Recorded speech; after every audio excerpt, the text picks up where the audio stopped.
বাড়ি দেননি? আপনি এদিকে বলছেন উন্নয়ন হয়েছে প্রচুর, সব মানুষকে বাড়ি দিয়েছি, কোথায় বাড়ি কই? সব টিনের চাল। আরো ভোট দাও তৃণমূলকে বেশি করে, ভোট দিলেই হবে, টিনের চাল থাকলে পরিবর্তন করতে হবে, বিজেপিকে ভোট দিতে হবে। আর বাড়ি বাড়ি ঘর আমরা মোদি দিল্লি থেকে বাড়ি দিচ্ছে, আর এখানকার মন্ত্রী এখানকার বিধায়করা সেই টাকা চুরি করছে। একটা বাড়ি এখানে হয় না কেন? সাধারণ মানুষগুলো বাড়ি হয় না কেন? এই প্রশ্ন করবে এলে পরে।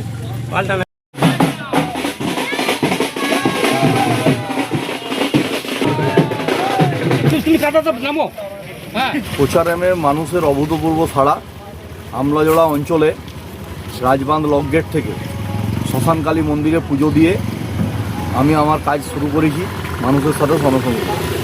কিন্তু জনসংযোগ করতে গিয়ে আমি যেটা দেখছি, প্রদীপবাবু যে বলেন কেঁদে কেঁদে বাউল করার মতন যে হচ্ছে মমতাময়ী মা বাংলার উন্নয়ন করেছে, আর পঞ্চায়েত আর গ্রামোন্নয়ন মন্ত্রী এই বিধানসভা থেকে নির্বাচিত, আর আমার জুতো এখন জলের তলায়, পা জলের তলায়। রাস্তার অবস্থা দেখুন, এই হচ্ছে পঞ্চায়েত মন্ত্রীর উন্নয়ন। গ্রাম থেকে যিনি নির্বাচিত মন্ত্রী, 5 বছর মন্ত্রী ছিলেন, রাস্তার বেহাল দশা, এই তো উন্নয়ন। একটা এই যে এরিয়া এসটি এরিয়া, একটা বাড়ি দেখাতে পারবেন? ভিডিও করে আপনি দেখান, আমি আমার কথা বলছি না, আপনারা দেখান। সব বাড়ি দেখুন, টালির চালা, টিনের চাল, মাটির ঘর, প্লাস্টিক দেওয়া, তিরপল দেওয়া, উন্নয়ন। ওনাকে আসতে বলুন না, উনি আসছেন না তো, শুধু কর্মী সভা করছেন।